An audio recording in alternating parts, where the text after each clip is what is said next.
I did want to segue into Syria because I know I really want to get your input on this. We just heard NATO's Secretary General announcing these missile posts. I mean, what does this signify? Well, that man is a bloody hypocrite. We saw him during Libya. His hands are dripping with blood.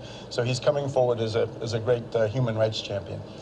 I was able to do a trip around Syria just a little bit more than a year ago. And on this network, on Russia Today, I said in an interview from Damascus, what's going on here are NATO death squads. That is the main thing that's always been the heart of the matter.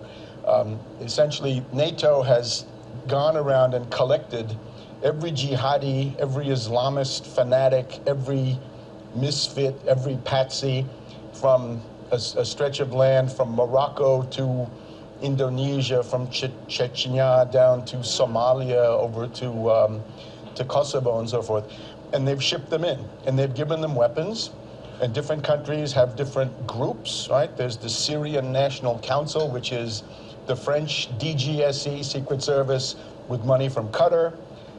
Most of these death squads are paid for by Saudi Arabia. They take orders over the television from a guy called Arur, who is a crazy fanatic. And now we've got the new one, which is the US-backed one, the new Syrian National Coalition, a new puppet group paid for by the US, organized by Ambassador Robert Ford, who had been the US ambassador to Damascus. He's a guy who learned the death squad technique from the past master, right, from Negroponte in Central America and then in Baghdad. And concerning this Syrian National Coalition, the head of that is a very interesting guy. He's an Anglo-Dutch agent. He's a British-Dutch agent. He's an executive of Royal Dutch Shell. He's a lobbyist for Royal Dutch Shell. He's kind of like Karzai. Remember Karzai in Afghanistan was Union Oil? This guy's Royal Dutch Shell. So there's nothing Syrian about this. In other words, these are foreign fighters. It's what would have been called the CIA secret army in the old days. I wanted to play a couple clips that are just... But Syria is not signed up to the Chemical Weapons Convention, one of 7 countries that isn't. Does that suggest perhaps it has a reason not to be signed up to it, and it does have weapons, chemical weapons? Well, I'm not violating any great confidence or any great prohibition in the intelligence community to tell you that we've known for years that Syria has chemical weapons stockpiles, just as Iraq had chemical weapons stockpiles for a while. But the fact that President Assad would be moving them around and preparing them for use against his own citizens within his own territory, I frankly find preposterous. Why is it then that the US really want to pursue this and are using it for various reasons to justify not only rhetoric, but also serious talk of perhaps a military invasion? Well, a serious question was just addressed by one of your previous commentators, and that is, why in the world would we put Patriot batteries on the Turkish border ostensibly to protect Turkey, with the largest army and the most powerful army in the region, indeed one of the most powerful in the world? Turkey needs no protection by us from that sort of thing, and it would be utterly stupid for Assad to attack Turkey in that way. So why are we doing these things that look like they are? So why are we doing these things that look like they aren't connected to reality, unless reality is we're preparing the ground to intervene in Syria? And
Hello everyone, welcome to GGN. Today's Monday, December 10th, 2012. I'm Darko. I'd like to thank those who had donated recently over the weekend. I really do appreciate it. This first video I have up, or the first article, I mean, you can check out the video, it's on YouTube. Or actually, I think it was pulled. Video shows Syrian militants get a child to behead prisoner. We've seen them caught on television, mainstream news covering them, and actually having them strap a prisoner, an Assad loyalist, and basically equip him with a bomb to go through a security gate, and basically as a suicide bomber. So, a shocking video surfaced on the internet showing militants in Syria having a child behead a kidnapped man. The clip recently posted on YouTube displays a child using a sword to chop off the head of the kidnapped, whose hands are tied up. The video also displays one of the militants at the scene showing the severed head and placing it on the dead body, and other beheaded prisoners can also be seen in the footage. However, the identities of the victims are not known. It says experts say the Arabic language spoken by the militants does not belong to the Syrian people, and they are believed to have Saudi accents. Lastly, on November 29th, a similar footage surfaced online displaying foreign-backed militants in the country killing 10 unarmed prisoners. Also, they've been, like I said, blowing up mosques and churches and stuff like that. Yeah, see, this is the video. This video has been removed as a violation of YouTube's policy on shocking and disgusting content. So, you'll see all kinds of crazy stuff up there. But anything that paints their NATO-backed rebels terrorists, as Webster Tarpley put it, NATO death squads, in a bad light, well, then they remove it. Of course, a lot of things with truth and history, rewritten history, they like to call that hate speech as well. UK seeks to legitimize new Western-backed Syria opposition group. Talking about William Hague of Britain has called on other European countries to follow Britain in fully recognizing the Syrian National Coalition for Revolutionary Opposition Forces. And just another confirmation of what's going on there. 17 US warships now off Syria from December 10th. The Dwight D. Eisenhowers arrived off the shores of Syria. The multi-purpose nuclear attack carrier is leading the Naval Assault Group, which has arrived in the Eastern Med. It is in close proximity to the coast of Syria. On board the ship are 70 fighter bombers and a total of 8,000 US servicemen. In all, there are now 17 American warships off the coast, including the 8,000 men. UK prince to join the Syria militants. The British government is drawing up a top-secret plan to send third in line to the British throne, Prince Harry, to Syria as part of a possible NATO operation in the Middle East. Interesting comment that someone wrote, Prince Harry does not have royal blue blood. I didn't know that. His life could be sacrificed where areas his half-brother William has the royal blue blood. So, they're talking about having an affair with this individual. Hewitt denies Prince Harry links, so, I don't know, whatever. It says U.S. plots to arm Syrian rebels. I do think it was interesting, though, about how they came out with the news about old girl being pregnant, Pippa, and then all of a sudden there's a suicide connected to that. There's just mysterious Illuminati-type stuff that always happens concerning that family and that type stuff. U.S. plots to arm Syrian rebels with Muammar Gaddafi leftovers. So this isn't any real news. I've been covering this for the past, 4 months now, that Libya has become a smuggling state, and most of the weapons are coming through Libya. In fact, remember I was talking about how in Libya, the CIA, they said they were there to regulate, to stop the flow of arms into the Libyan jihadists. Well, it was my theory that the CIA was there to arm the jihadists and then send them off with a Greyhound bus ticket or whatever, a cruise ship ticket over to Syria to wreak havoc. The U.S. is launching a covert operation to send weapons to Syrian terrorists for the first time. See, they're not even Syrian, that's the thing. They're foreign terrorists for the first time as it ramps up military efforts for regime change to get another, maybe a CEO of Chevron or the Royal Dutch Shell in there. Mortars, rocket-propelled grenades, which are used to kill civilians, and blame it on the government forces. Anti-tank missiles will be sent through the friendly Middle Eastern countries. Oh, Libya's so friendly. Remember I said how businesses don't even want to conduct commerce there because they're so fucking scared. Then we have Islamists lead the fighting. After 6 months, rebels gaining ground at Damascus. And they're not really gaining ground, they're losing. That's why they're talking about invasion, which they probably won't do. Like Tarpley said, they'll do drones and they'll do assassinations and types of color revolutions and all that type stuff. But it says here, yeah, the Islamists are leading the fighting, so Al-Qaeda's at the front lines, and they're openly backing them, your countries, Western countries. Experts skeptical Syria is preparing to use its chemical arsenal, and so now as they're starting to backpedal on the whole chemical thing, with concerns over Syria's chemical weapons. It says international experts are cautioning against alarmism, saying there's no confirmation that Syrians are mixing weapons components or loading them into delivery systems. Then we have next up, Israel not concerned by Assad's chemical weapons. The minister insists Israeli deterrence sufficient to prevent attacks. So it is kind of interesting that Israel come out and say this, basically because they have a tendency to what?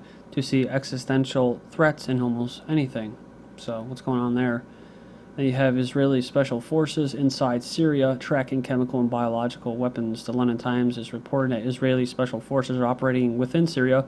I'm sure they have been the whole time in an effort to track the Syrian regime's stockpile of weapons.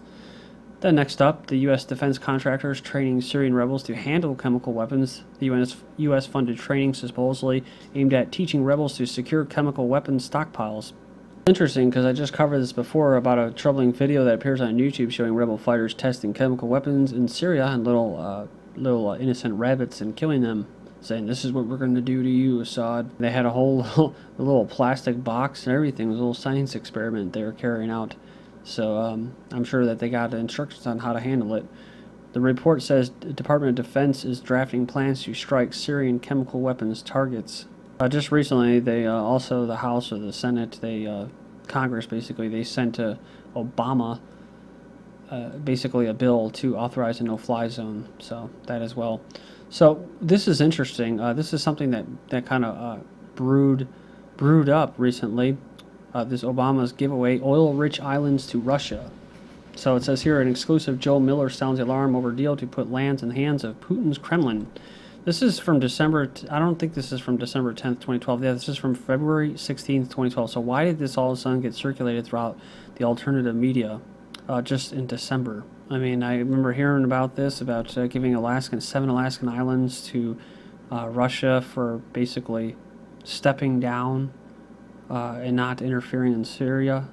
So, but it's from WorldNet Daily, and I remember hearing about WorldNet Daily from Land Destroyer Report, their blog, and I guess it says here that the alternative media figure, this Joseph Farah neocon and cognitive infiltrator, has a neocon agenda and sits on advisory groups with these PNAC signatories, and it goes on there and it equates WorldNet Daily with like shows like Glenn Beck and stuff. Iran's propaganda attempts to parrot alternative media whilst reasserting essential talking points those who have departed traditional left-right camps have left behind. In essence, Farah and WorldNet Daily are the right wing of Cass Sunstein's cognitive infiltration, a policy described in Sunstein's paper Conspiracy Theories as a cognitive infiltration of extremist groups aiming to introduce informational diversity into such groups. That was interesting to see what Russia would be saying after all that. Russian foreign minister downplays U.S. talks, insists future of Assad not up for discussion. Talks continue, but no signs of progress. They reject reports that negotiations between Russia and the U.S. on Syria would end with demands for Syria's Assad's basically ouster or stepping down. Then on Clinton's re-Sovietization claims, Putin says it's rubbish. So he considers her accusations that Moscow is seeking to reinvent the Soviet Union as rubbish, and it's very strange to hear when some colleagues abroad say that it is the rebirth of Russia's ambitions as the former Soviet Union. What rubbish, he said at a presidential campaign that Russia plans to impose sanctions against U.S. rights violators. Their House is slated to debate a draft law imposing sanctions against Americans accused of violating the rights of Russian citizens. It comes as a retaliatory move after the U.S. Congress passed the Magnitsky list on December 6, targeting people who have allegedly been involved in the death and custody of Russian lawyer in Moscow in 2009. Quote, "It's amazing that a country that created secret prisons on the territory of other countries where people are tortured like in the Dark Ages is lecturing others," said a Duma chairman. The foreign minister described the law as an anti-Russian prank. The next up, end drawing close for Syria's Assad, says German spy. So Germans are funding these Patriot missiles. They're sending troops to Turkey, to Syria's, basically to Syria, and now the spy chief is getting involved, saying the end is drawing near. So he's playing in line with the Brookings Institute policy for regime change. which is to basically lie, which is to say that the Assad regime is going down when it's not and it's still strong. Thank you.